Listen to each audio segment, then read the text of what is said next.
সুপ্রিয় দর্শক আসসালামু আলাইকুম, welcome back to my channel. বরাবরের মতো আমি শিউলি হাজির হলাম অনেক মজার একটি রেসিপি নিয়ে। রেসিপিটি হলো চিজ পাস্তা। চিজ ছাড়াও তৈরি করা যায় পাস্তার রেসিপিটি। তো চলুন দেখে নেওয়া যাক পুরো প্রস্তুত প্রণালী। এই চিজ পাস্তা তৈরি করার জন্য প্রথমে আমাদের লাগবে 1 লিটার দুধ। এই দুধগুলো আমি একটি হাঁড়িতে ঢেলে নেব। এই দুধটা এবার আমি ফুল আঁচে জাল দিয়ে ফুটিয়ে নেব।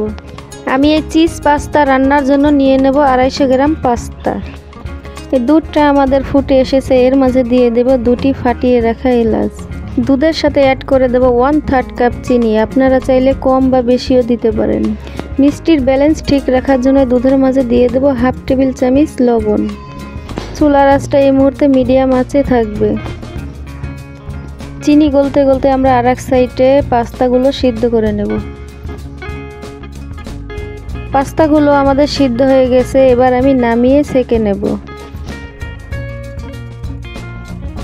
দেখুন বন্ধুরা, দুধগুলো আমাদের জাল দিতে দিতে কত সুন্দর ঘন হয়ে গেছে। এই ঘন দুধের মাঝে এবার পাস্তাগুলো ঢেলে আমি নেড়ে চেড়ে মিশিয়ে নেব।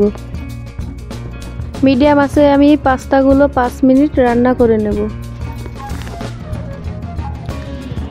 5 মিনিট পর দেখুন বন্ধুরা, আমাদের এই চিজ পাস্তা কত সুন্দর ক্রিমি হয়েছে।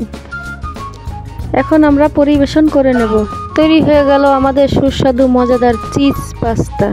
বন্ধুরা, এই রেসিপিটি যদি আপনাদের ভালো লাগে তাহলে এভাবে চিজ পাস্তা তৈরি করে আপনারা বাসায় ট্রাই করে দেখতে পারেন।